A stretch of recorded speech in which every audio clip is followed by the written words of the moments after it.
Hello साथियों, नमस्कार।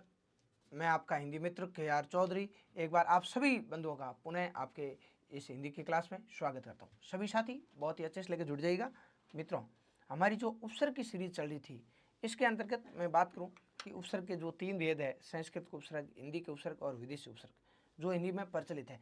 ये तीनों ही, एक संस्कृत के उपसर्ग हमने एक क्लास में सेपरेट पढ़ लिए, फिर उसके बाद में हमने हिंदी के उपसर्ग पढ़े और उसके बाद में विदेशी उपसर्ग पढ़े, और सबसे पहले एक क्लास में उपसर्ग का परिचय समझा। यानी अभी तक उपसर्ग की आपकी 4 क्लास हो गई और ये वाली क्लास फाइनली अंतिम क्लास है। और यहाँ से एक फैक्ट कई बार पूछा जाता है कि भाई कि हम उपसर्ग लगभग हमारे सारे कंप्लीट हो चुके हैं, लेकिन एक कई बार ये प्रश्न आ जाता है कि किस शब्द में उपसर्ग और प्रत्यय दोनों हैं, या किस में मूल शब्द कौन सा है, इसमें मूल शब्द कौन सा है। जैसे ये एक शब्द है अप्रत्याशित, कई बार पूछा गया इसमें मूल शब्द कौन सा है। ठीक है, और इस प्रकार से ये प्रश्न नया ना करते 4-5 बार रिपीट हो गया। अप्रत्याशित में मूल शब्द क्या है। कई बार पूछा जाता है किस शब्द में एकाधिक उपसर्ग है, यानी एक से ज्यादा उपसर्ग है। कई बार साथियों ऐसा प्रश्न आता है कि किस शब्द में 4 उपसर्ग है। निम्न में से कौन से ऑप्शन में, कौन से विकल्प में आपके 2 उपसर्ग है। तो एकाधिक उपसर्ग एक छोटी सी बात है, लगभग 10-15 मिनट की, वो अपन कर लेते हैं। आओ इधर देखो, अप्रत्याशित को अपन खोलते हैं ना साथियों, तो इसमें आप ध्यान रखना ए उपसर्ग है। क्या उपसर्ग है? ए उपसर्ग है। फिर आपके यह की जगह क्या बनता है? यण संधि में ई, तो प्रति है, और साथ में पीछे क्या लिखा हुआ है? आशित। तो आशित में भी आप देखोगे ना, तो आशा मूल शब्द है। क्या है? आशा मूल शब्द है, और फिर प्रत्यय क्या हो जाएगा? इत। यानी इसमें इत क्या है? प्रत्यय है, और मूल शब्द पूछा जाता है, ध्यान रखना साथियों, आशा है। मूल शब्द क्या है? आशा है। और आपको पता है उपसर्ग पहले जुड़ते हैं, तो यहाँ ए और प्रति दोनों ही क्या है? उपसर्ग है। इस प्रकार की अपन कुछ बातें आज की क्लास में करेंगे। साथियों देखिए, हमारा पॉइंट है एकाधिक उपसर्ग। क्या है पॉइंट अपना? एकाधिक उपसर्ग, यानी एक से अधिक उपसर्ग वाले शब्द। समझ गया बात ने? एक से अधिक उपसर्ग वाले शब्द। इसको मैं ये भी कह सकता हूं कि एकाधिक उपसर्गों का प्रयोग, या एकाधिक उपसर्ग लिख दो, इतना बहुत है एकाधिक उपसर्ग। तो आराम से लेके अगर आप ध्यान रखोगे ना, तो ये बातें आपके क्लियर हो जाएगी। ठीक है, एकाधिक उपसर्ग। साथियों एकाधिक उपसर्ग का मतलब क्या है कि एक से अधिक उपसर्ग वाले शब्द।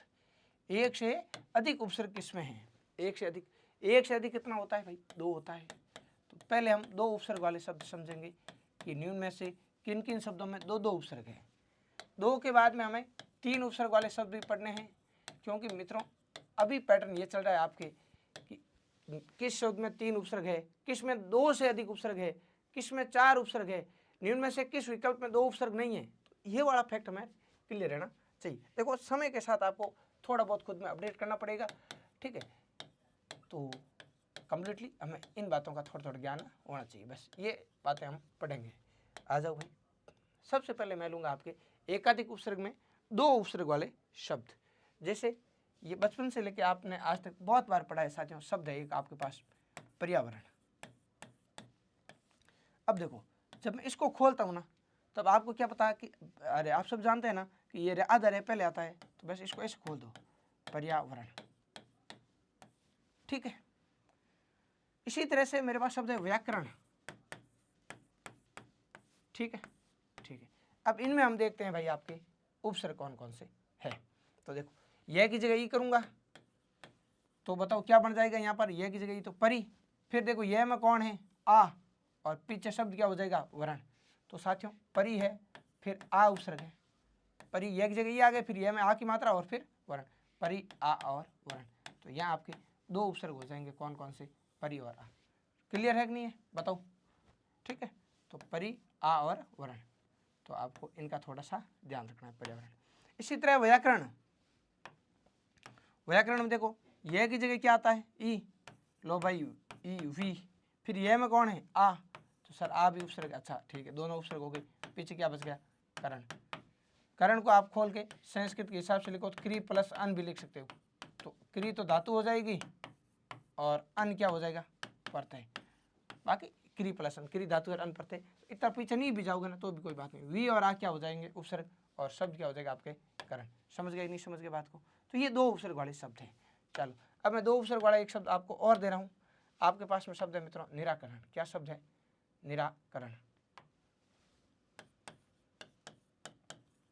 निराकरण। अब इसको खोलो आप। निराकरण की मैं बात करूं तो साथियों सबसे पहले उपसर्ग क्या होते हैं? निर्निष्ठ दुर्दुष्ट नि। निर्निष्ठ दुर्दुष्ट नि, तो निर हो गया। फिर एम देखो कौन है? आ है, तो निर प्लस आ, और पीछे क्या हो जाएगा? करण। यानी यहाँ पर भी दो उपसर्ग है, निर और आ। समझ गए नहीं समझ गए बात को? पक्की बात, क्लियर है ना? आगे देखो, नए पेज पे ले लेते हैं, फिर ज़्यादा छोटा हो जाएगा तो आपको पढ़ने में पीपीटी मज़ा नहीं आएगा। तो देखो आराम से यहाँ तक का पर्यावरण, व्याकरण और निराकरण, मैं मानता हूँ ये तीनों ही शब्द आपके क्लियर हैं। आगे देखो, मेरे पास शब्द है अभ्यागत, शब्द है उपाध्यक्ष, शब्द है समालोचना। समालोचना अपने आप में इंपॉर्टेंट शब्द है, इसमें मूल शब्द कई बार पूछा गया है, तो इसका भी आपको ध्यान रखना है। आपके पास में शब्द है अनुपस्थिति, अन्याय। इसी तरह से आपके पास में साथियों शब्द है अप्रत्यक्ष। ठीक है, इनको आपको तोड़ना है, और इनमें कितने उपसर्ग है भाई लोगों? दो उपसर्ग है। ठीक है, आ जाओ इधर, यहां से अपन इनको तोड़ना शुरू करेंगे। एक अंतिम आप लिख लो प्रत्युपकार। अब इनमें आप उपसर्ग को छांटो। देखो यह की जगह क्या आता है मित्रों? ई। तो बताओ अभ्यागत में क्या उपसर्ग हो गए? सबसे पहले अभी। ठीक है, फिर यह में कौन है? आ। ठीक है, और पीछे कौन बच गया? गत। तो यहाँ उपसर्ग कौन कौन हो गई? अभी और आ, दो उपसर्ग हो गई। अभी प्लस आ प्लस गत क्या बन जाएगा आपके? अभ्यागत हो जाएगा। इसी तरह आगे आओ, यहाँ क्या है? उप। उप। फिर देखो यहाँ आद, यह की जगह ये आएगा, तो आदि अधि। तो सर हमने संस्कृत के उपसर्ग पढ़े हैं, अति अधि अपि अभी, तो अधि है, तो बिल्कुल साथियों ए और धी है। और फिर पीछे देखोगे तो अक्ष। अक्ष आपके शब्द हो जाएगा। अध्यक्ष का संधि विच्छेद क्या होता है? अधि प्लस अक्ष, तो उप और अधि यहाँ दो क्या हो गए? उपसर्ग हो गए। खतरनाक वाला प्रश्न है समालोचना। सम कैसा होता है सर? सु सम वी, समालंत है। ठीक है, फिर मैं में कौन है? आ है। अब साथियों क्या करते हैं हम? पीछे सोचते हैं लोचना शब्द है, हमें क्या लगता है? लोचना शब्द है, इसीलिए तो ये इंपॉर्टेंट हो जाता है समालोचना। लोचना शब्द नहीं है, शब्द क्या है? लोचन। अरे आंख का पर्यायवाची नहीं पढ़ते हो आप? आंख, नयन, नेत्र, लोचन, चक्षु, अक्षि, दृघ, तो क्या है? लोचन। और लोचन में प्रत्यय फिर क्या जुड़ गया पीछे? आ। तो यहां पर ये आ तो आपके प्रत्यय है। मूल शब्द कौन है? लोचन, और उपसर्ग कौन है? सम और आ। रह जा सीखे याद? रह जाएगा क्या? आराम से रह जाएगा सर। ठीक है भाई, ठीक है, फिर चला आगे। चलो भाई, अनुपस्थिति में कौन है सर? अन है। अनु नहीं है मित्रों, अन है, क्योंकि अगला शब्द क्या है? उप। नए में ऊ और आगे कौन है? पे, तो अन धन उप। फिर स्थिति, अन धन उप धन स्थिति, क्या बन जाएगा आपके? अनुपस्थिति। तो यहाँ पर अन और उप दो क्या हो गए आपके? उपसर्ग हो गए। बहुत अच्छे से लेके इनका भी आपको ध्यान रखना है। आगे आपके पास में अन्याय। कैसा शब्द है? अन्याय। तो सर ए उपसर्ग है, बिल्कुल है। आगे देखो नए में यह है, तो यह की जगह क्या लिखूं? ई, तो लो भाई नी। फिर यह में आ और ये, तो यहाँ पर आपके ए और नी दो क्या हो गए? उपसर्ग हो गए। बहुत आराम से लेके इन चीज़ों को आपको क्लियर करते जाना है साथियों। आगे देखो सबसे अप्रत्यक्ष क्या है भाई? ए उपसर्ग है। फिर प्रत्यय, यह की जगह क्या आ जाएगा? ई, तो ए प्रति, और फिर पीछे क्या बच जाएगा? अक्ष। ए धन प्रतिधन अक्ष क्या हो जाएगा साथियों? ए प्रत्यक्ष हो जाएगा। अक्ष की जगह आप अक्षी लिखो तो भी कोई समस्या नहीं है। अक्षी, अक्षी का क्या बनता है? अक्ष। सीधा सीधा लिख दो ए प्रति प्लस अक्ष। प्रत्युपकार, यह की जगह मैं क्या लिखूं मित्रों? ई। यण संधि में आपने पढ़ी, मैंने कहा ना संधि पढ़ ली ना तो उपसर्ग, यण संधि पढ़ ली तो उपसर्ग 50% तो अपने आप खुल जाएंगे। यह में ऊ और फिर क्या है? पे, तो सर उप भी उपसर्ग है क्या? बिल्कुल सर, उप तो उप है, और पीछे क्या बच जाएगा आपके? कार। तो यहाँ पर ये दो उपसर्ग वाले शब्द हमने कंप्लीटली कवर करने का प्रयास किया है। देखो हजारों शब्द भाई, व्याकरण अथा है, हजारों चीज़ें इनमें, लेकिन जो सरकारी बुकों के सेलेक्टिव शब्द है ना, जो बार बार एग्जाम में रिपीट होते हैं, अमूमन हमारे हिंदी निर्देशालय बुकें क्या कहती है, ठीक है, 9वीं से 12वीं तक की स्कूलों की किताबें क्या कहती है, तो अमूमन प्रश्न यहाँ तक छपता है। इनको आपको बहुत अच्छे से लेके प्रिपेयर रखना है। अगर यहाँ तक का माइंड सेट कम्प्लीट हो गया ना, फिर अगर एग्जामिनर ने कहीं प्रश्न को घुमाने की कोशिश की, कोई नया शब्द देने की कोशिश की ना, तो भी आप आराम से इस प्रकार खोल के देख लोगे। बाकी जनरली अगर इतनी चीज़ें तैयार होती है तो अपने आप को विद्यार्थी को शेप मानना चाहिए। क्या मानना चाहिए? शेप मानना चाहिए। आगे आओ, जैसे मैं 3 उपसर्ग, व्यवहार में देखो कितने उपसर्ग है, वी धन अवधन हार। तो इसी तरह से मैं आपको 3 उपसर्ग वाले शब्द दूं तो बताओ, आपके पास शब्द है दुर्व्यवहार, दुर्व्यवहार। साथियों देखो दुर्व्यवहार, अब इसको खोलो आप,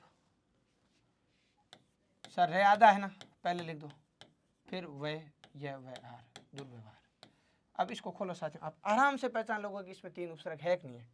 देखो आपका शब्द है दुर, सर पहला तो उपसर्ग दुर भी हो गया, दुर ही हो गया, ठीक है। व्यवहार में देखोगे ना तो वी, यह की जगह क्या आएगा? ई, वी। फिर देखो यह में कौन है? ए, और फिर कौन है? वह। तो दुर्धन, वी धन अव, और पीछे मूल शब्द क्या हो जाएगा मित्रों? हार। 3 उपसर्ग हो गए, दुर्धन, वी धन अव, दुर्व्यवहार। क्लियर है कि नहीं बताओ? दुर्व्यवहार क्लियर है क्या? दुर, वी, अव और हार। अब आपने संधि में पढ़ा ना, दुर्भी संधि, अपने पास वही शब्द है अभी, दुर्भी संधि। अब इसको खोलो, संधि पढ़ी तो आपने कहा सर सम प्लस दी क्या है? संधि, ठीक है भाई। अब देखो उपसर्ग कौन हो गया? दुर। रे आता, रे के अंदर कौन है? ए, और फिर कौन है? भी। तो अभी अगला उपसर्ग क्या हो गया? अभी। आगे देखो संधि में स के ऊपर अनुस्वार है तो क्या बन जाएगा? मैं, सम, और पीछे धातु क्या बच गई आपके? धी। तो यहाँ पर दूर, अभी और सम, ये तीनों क्या हो जाएंगे? उपसर्ग हो जाएंगे। मैं मानता हूँ सभी दोस्तों की बातें परफेक्ट क्लियर है मित्रों। आराम से दूर, फिर वी, फिर अव, फिर हार, दूर, अभी, सम और फिर धी। और इसी तरह से मित्रों 4 उपसर्ग वाला शब्द भी पूछा गया है कि किसमें 4 उपसर्ग है, और वो शब्द आपको ध्यान रखना है, सम, भी, वही, वह, यह, वह, हार, सम, भी, व्यवहार। आओ इधर, इसको खोलने का प्रयास करो। सबसे पहले कौन है? सम। मैं कैसा होता है? सर सुसम, हुई मत, मैं आधा है, बाकी सम कौन है? संभव, इनमें सम पूरा। यहाँ मित्रों मैं आधा है। आगे देखो मैं में कौन है? ए, और फिर कौन है? भी। सर अति, अधि, अपि, अभी, अभी भी क्या है? उपसर्ग है। और व्यवहार आप जानते ही हो, V plus O plus R, यानी यह की जगह मैं ई कर दूं तो वह में कौन हो गया? ई। फिर यह के अंदर कौन है? ए, और फिर वह, तो अव, और मित्रों पीछे मूल शब्द क्या बच जाएगा? आर। सम, अभी, वी और अव, ये चारों के चारों क्या हो गए? उपसर्ग हो गए। बताओ बातें क्लियर हुई कि नहीं? साथियों अगर यहाँ तक की बातें क्लियर है आपके एकाधिक उपसर्ग की, कि भाई ये जो शब्द है यहाँ पर एक से अधिक उपसर्गों का प्रयोग जनरली होता है, इनमें एक से अधिक उपसर्ग है और आराम से लेके आप पहचान लोगे, ऐसी मैं आपसे आशा और उम्मीद करता हूँ। मैं मानता हूँ मेरे सभी दोस्तों के एकाधिक उपसर्ग अभिव्यक्ति पर भी समस्या नहीं है। साथियों अब क्या होता है यहाँ के बाद में, देखो अमूमन सारी की सारी बातें हमने उपसर्ग की कर ली, लेकिन मित्रों क्या होता है अभी कई बार एग्जाम में बहुत रेयर चांस में एक अन्य उपसर्ग का प्रश्न भी आता है। जैसे हमने शुरू में पढ़े ना कि उपसर्ग के 3 भेद है। उपसर्ग के कितने भेद है? 3 भेद है। उपसर्ग का सामान्य परिचय समझा, फिर 3 भेद पढ़े। सबसे पहले संस्कृत उपसर्ग पढ़े 22, अधिकांश प्रश्न यहाँ से हो जाते हैं, और इनके अलावा प्रश्न बनता है तो ये वाला एकाधिक वाला इंपॉर्टेंट है, ठीक है।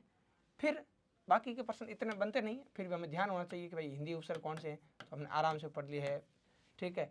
बिन बहु आप समझाना वो वाली, ठीक है। इसके बाद में एक विदेशी उपसर्ग था, वो भी हमने पढ़ लिया है। लेकिन मित्रों क्या होता है कि कुछ संस्कृत के अवयव शब्द है, संस्कृत के कौन से शब्द है? अवयव शब्द है, जो उपसर्ग की भांति कार्य करते हैं, यानी किसी न किसी उपसर्ग क्या करते हैं? शब्दांश मूल शब्द से पहले जुड़ते हैं, तो ये भी अवयव है और किसी मूल शब्द के पहले जुड़ेंगे और नए शब्द का निर्माण करेंगे, तो इनको अन्य उपसर्ग कहते हैं। अपन क्या कहते हैं? तो एक पॉइंट आपके इसी में काउंट कर सकते हैं अपन, अन्य उपसर्ग। कौन से उपसर्ग है? अन्य उपसर्ग। साथियों आपको पता है संस्कृत उपसर्गों की संख्या लिमिट है, फिक्स है 22, लेकिन जनरली ये भी 22 है, ये भी 22 है, और अन्य उपसर्ग भी 20-22 का इनका प्रयोग किया जाता है, तो लगभग 22 है उपसर्ग। हालांकि यहाँ से इतने प्रश्न बनते नहीं है, तो मैंने आपको बिल्कुल कम टाइम में आपका समय बचे इसके लिए लिख के रखे हैं, और सीधे सीधे अब हम उनकी थोड़ी बहुत हल्की फुल्की व्याख्या कर लेते हैं। प्रश्न बनता नहीं है और बन जाएगा तो मेरे किसी भी मित्र का यहाँ से प्रश्न गलत नहीं होगा, ऐसा मुझे 100% खुद पर विश्वास है। तो ध्यान रहे, राधे रानी का आशीर्वाद से, माँ शारदे का आशीर्वाद से सारी चीज़ें अप टू डेट आपको अपने आप को एग्जामिनर से 10 कदम एडवांस रखना है। ठीक है, अब एडवांस का मतलब ये नहीं है कि अंधाधुंध पढ़ते जाओ। मैं यहाँ पर बहुत अच्छे से लेके सटीक विश्लेषण के साथ में सारी चीज़ें प्रस्तुत कर रहा हूँ। इन चीज़ों का आप अच्छे से एंजॉय कीजिए, बहुत कुछ आप लेके जाओगे। साथियों आओ इधर, अन्य उपसर्ग कौन कौन से, तो देखो कुछ एक शब्द देखो आप, ये है अन्य उपसर्ग। ये क्या होते हैं, तो देखो मित्रों, मैं यहाँ पे आपकी बात करूँ अन्य उपसर्गों की, तो संस्कृत भाषा में देखो हिंदी की जननी कौन है, संस्कृत। संस्कृत भाषा सर्वोत्तम भाषाणाम जननी मता। संस्कृत से पाली, फिर प्राकृत, फिर अपभ्रंश, फिर शोरसैन्य अपभ्रंश और शोरसैन्य अपभ्रंश की आगे हिंदी। तो संस्कृत के कुछ अवयव शब्द है ऐसे हैं जो सार्थक शब्द के पहले, भाई उपसर्ग कहाँ पे जुड़ते हैं, पहले, तो ये भी क्या करते हैं, पहले जुड़ करके उपसर्ग की भांति प्रयुक्त होते हैं। तो भाई ये कुछ एक शब्द है उपसर्ग की तरह आते हैं, तो हमको इनका हल्का फुल्का ध्यान रखना है। जैसे अंतर, अंतर में देखो जैसे अंतर, फिर क्या लिख दिया, राष्ट्रीय, तो अंतरराष्ट्रीय, अंतर उपसर्ग हो गया। अंतर प्लस जाति क्या बन गया, अंतर जाति बन गया। अंतर प्लस राज्य, अंतरराज्य बन गया। इनमें अंतर पूरा है ना, तो ये अंतर पूरे वाला उपसर्ग है। इस अंतर में अंतर कैसा है, अलंत वाला है ना, तो अलंत वाला मतलब आधा रहे है, आधा रहे मतलब अंतर में, यहाँ तो अंतर में रह पूरा है, तो अंतरराष्ट्रीय। इधर आधा रहे है तो आधा रहे अगले के ऊपर चला जाएगा, अंतर्गत, अंतरराष्ट्रीय, अंतर्देशीय। और इधर ये अंतर था, लेकिन आगे अपने पास शब्द क्या जुड़ गया, आत्मा। तो रे आधा था, रे के अंदर किसकी मात्रा जुड़ गई, आगे, तो अंतर प्लस आत्मा क्या बन गया मित्रों, अंतरात्मा। समझ गए बात को, आगे। अब कई भाइयों को ये तो नहीं लग रहा है ना कि सर ये क्या है लोचा, इधर तो आपने अंतर्राष्ट्रीय पूरा लिखा है, इधर अंतर्राष्ट्रीय ऐसे लिखा। साथियों ये बहुत नॉर्मल बात है। आओ इधर, इनका अंतर ये समझ लो आप, इसमें रे आधा है तो ये अंतर उपसर्ग है, अलंत वाला। और मेरे पास अगला शब्द है अंतरराष्ट्रीय, इसमें रह पूरा है तो ये अंतर पूरे वाला उपसर्ग है।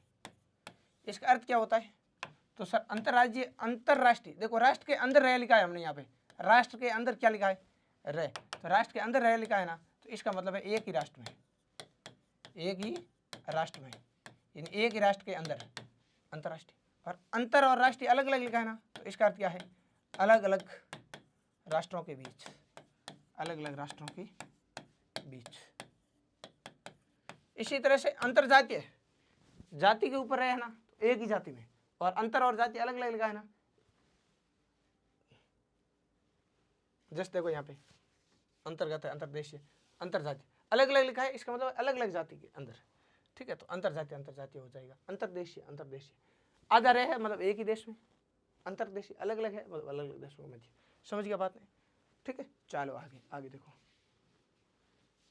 मित्रों, आगे है कुछ और शब्द है जो आपके एग्जाम ओरिएंटेड है, हल्की फुल्की बात है, इनकी भी समझ लेते हैं। पुनर्, ध्यान ये रखना यहाँ पे, ये गजब की बात है कि सर मैं पुनः करूँ, पुनर्करूँ, पुनर्करूँ या पुनः करूँ, परीक्षा में पुनर्जन्म का पूछा भी गया है, दोनों ही ऑप्शन है।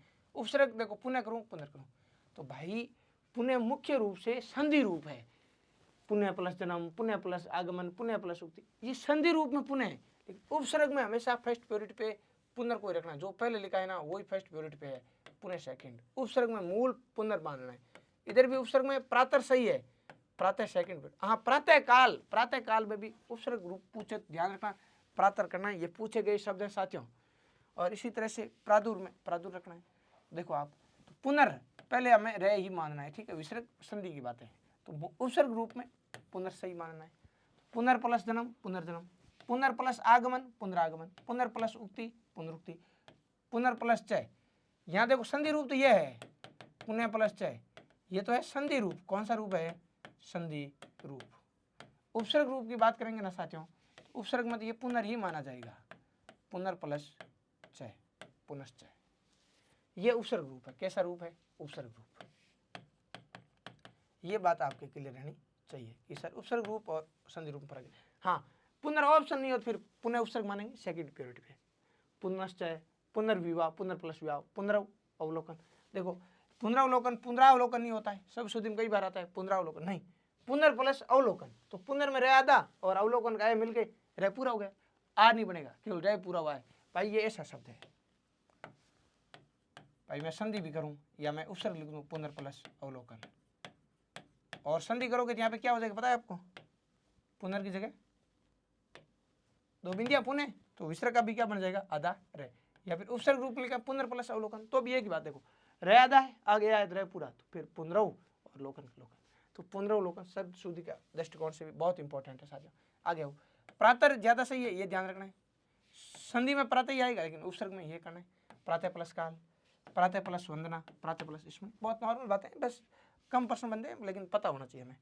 प्रादुर, तो प्रादुर्भाव आधार है अगले के ऊपर, प्रादुर्भूत, पूर्व में पूर्व प्लस जय, पूर्व प्लस आग्रह, पूर्वाग्रह, पूर्व प्लस एन, एन दिन, दिन से दोपहर से 12 बजे से पहले के समय, पूर्वान, पूर्व प्लस अनुमान, पूर्व अनुमान, बहुत नॉर्मल बात है, एक बार नजर में से बस निकाल लो।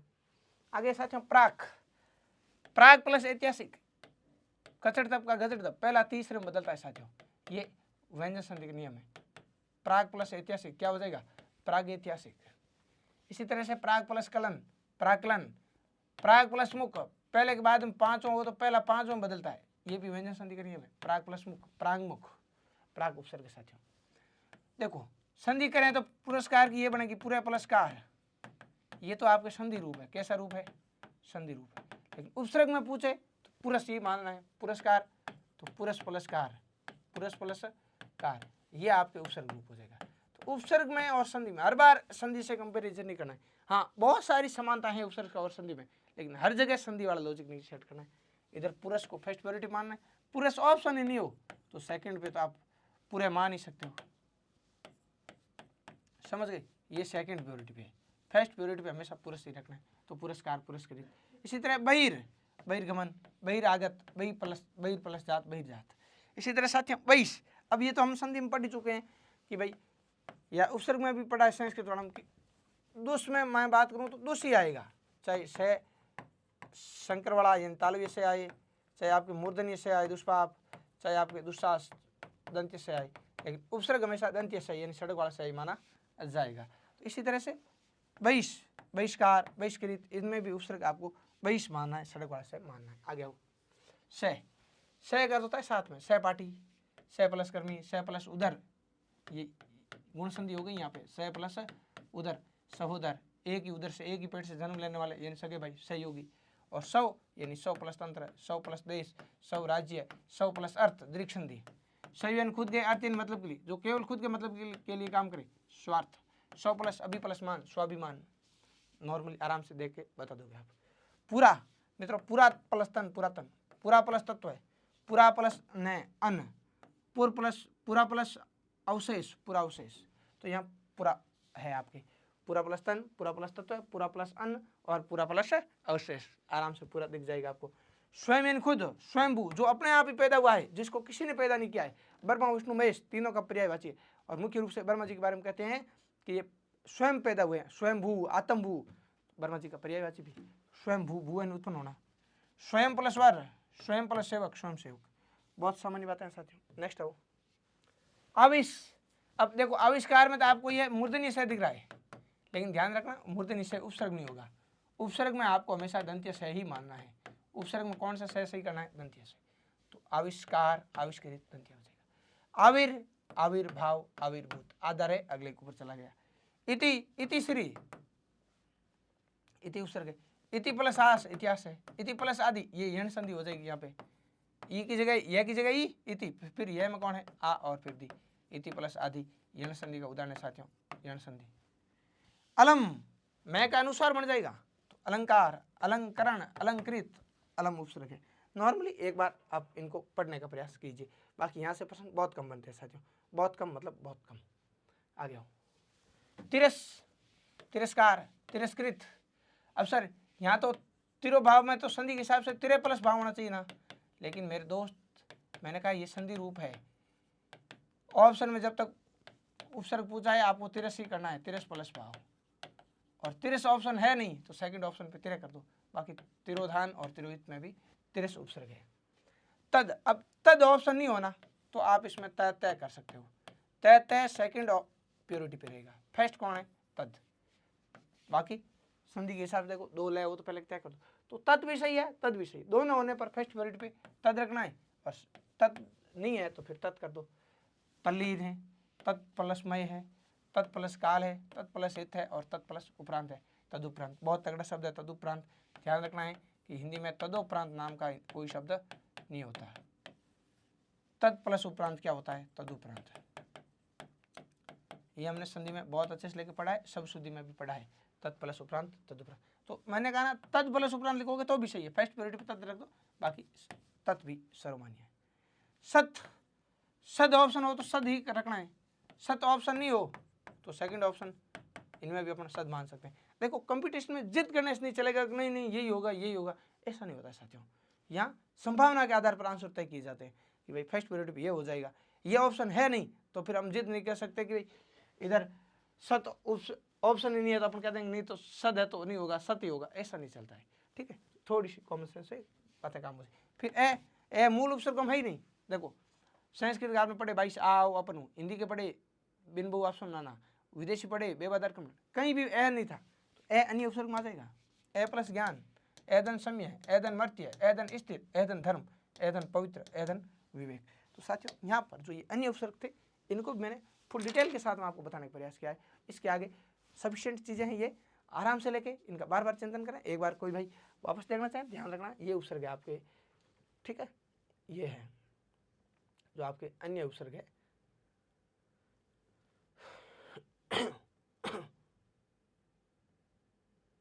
ठीक है, और उसके बाद में एकाधिक हमने पढ़े ही है। आपके एकाधिक उपसर्ग 4 उपसर्ग है समव्यय व्यवहार में, दुर्व्यवहार वगैरह ये 3 उपसर्ग वाले और ये फिर 2 उपसर्ग वाले। ठीक है, तो आज की बातें हमने यहाँ तक की है, बाकी की बातें साथियों नए बिंदु के साथ नेक्स्ट क्लास में मिलेंगे। तो आज का समय भी बहुत ज़्यादा हो गया है, तो आज के लिए इतना ही। बिल्कुल सभी साथी स्वस्थ रहें, मस्त रहें, लेकिन अस्त व्यस्त ना रहें। ध्यान रहे उपसर्ग के लिए चारों क्लासें अपने आप में राम बाण हैं। ठीक है, चलिए 4 की आप इसको काउंट करें 5 भी हो गई है, चलिए ठीक है। तो साथियों आज के लिए कथा को यहीं समाप्त करते हैं, बाकी बातें नेक्स्ट क्लास में। धन्यवाद, राधे राधे।